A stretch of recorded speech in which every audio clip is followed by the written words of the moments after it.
Bienvenue dans cette nouvelle édition du Non-Stop Info. Voici les titres de l'actualité. Youssef Chahed dos au mur face à la crise politique que traverse la Tunisie. Le Premier ministre a été appelé à démissionner ou à faire face à un vote de confiance du Parlement.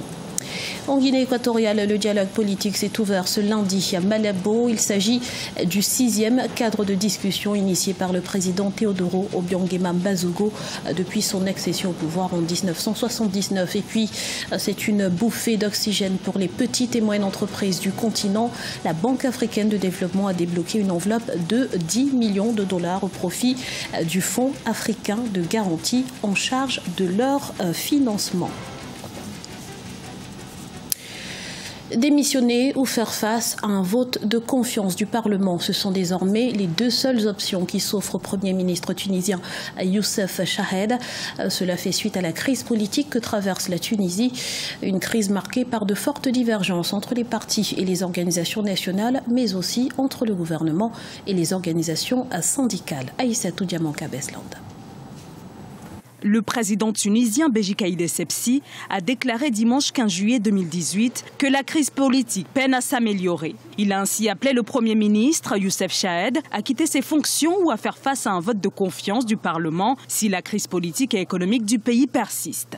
Il existe des divergences entre les partis et les organisations nationales concernant le gouvernement, mais aussi entre le gouvernement et les acteurs importants comme les organisations syndicales de salariés et du patronat.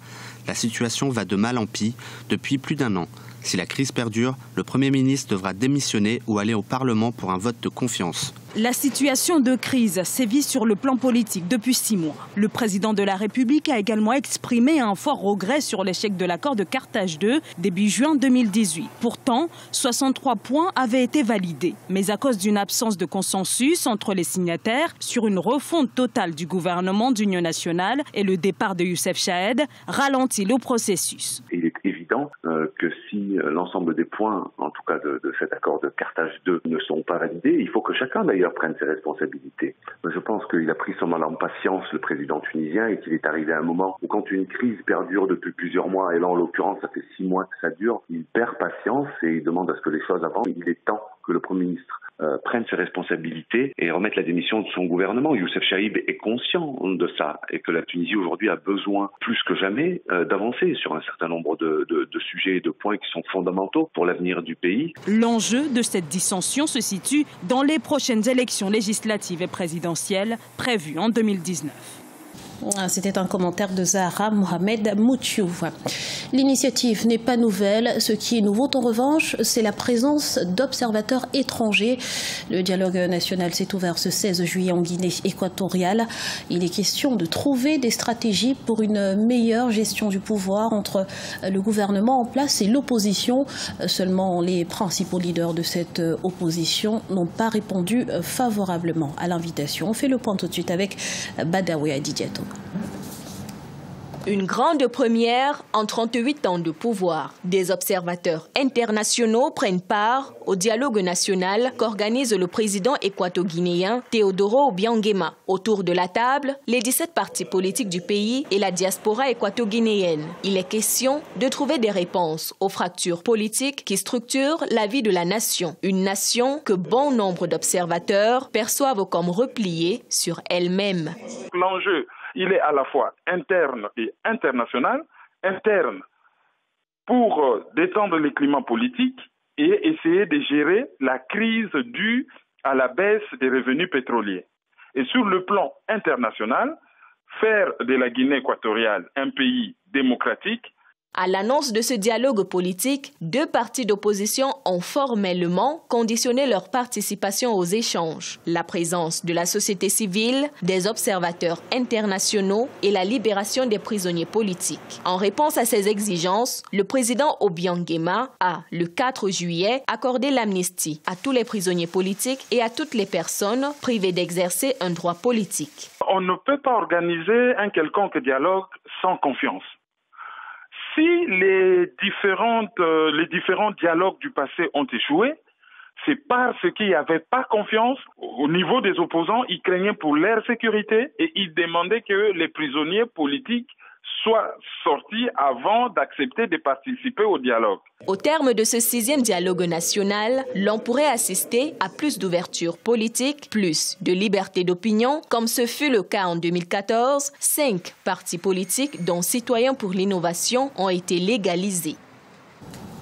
Le Maroc se prépare à la grande vitesse. Le TGV entrera en service fin 2018 selon l'Office national des chemins de fer, baptisé Al Borak. Il permettra de relier la capitale économique, Casablanca, et le pôle maritime de Tanger via la capitale administrative, Rabat, en un peu plus de 2 heures contre presque 5 heures actuellement. Les détails avec Aïssatou Diamanka-Besland. Le premier TGV africain, futur joyau marocain du transport, première ligne à grande vitesse du continent, entrera en service fin 2018. Il a été baptisé par le roi Mohamed VI Al Borak, en référence à une fantastique monture ailée. C'est ce qu'a indiqué jeudi 13 juillet 2018 l'Office national des chemins de fer. Al Borak, hautement symbolique, est issu de la tradition islamique. Il évoque la rapidité et le voyage. Facilement mémorisable, il traduit le sens et les valeurs culturellement fortes portées par un projet ambitieux et colossal. Ce projet ferroviaire est entré dans sa phase de préexploitation et de rodage depuis le 19 juin 2018. L'objectif est qu'il soit éprouvé aux conditions réelles d'exploitation. Le train d'essai a atteint une vitesse de 357 km/h entre Tanger au nord et Kenitra à l'ouest du pays. Un record de vitesse sur les lignes ferroviaires au sein du continent. Comme tout grand projet d'infrastructure, la ligne à grande vitesse a franchi plusieurs obstacles. Des fleuves, des cours d'eau, des zones marécageuses, des canaux d'irrigation, des routes nationales, des routes provinciales. Donc pour franchir tous ces obstacles, on a construit une panoplie d'ouvrages, des viaducs, des estacades, des ponts routiers, des ponts rails et des ouvrages hydrauliques. Cette ligne à grande vitesse atteindra 6 millions de passagers par an contre 2 millions actuellement. Chaque train aura une capacité allant de 532 à 1064 places. Cette ligne est le premier maillon du projet marocain de LGV visant à doter le pays à l'horizon 2030 de 1500 km de lignes ferroviaires à grande vitesse.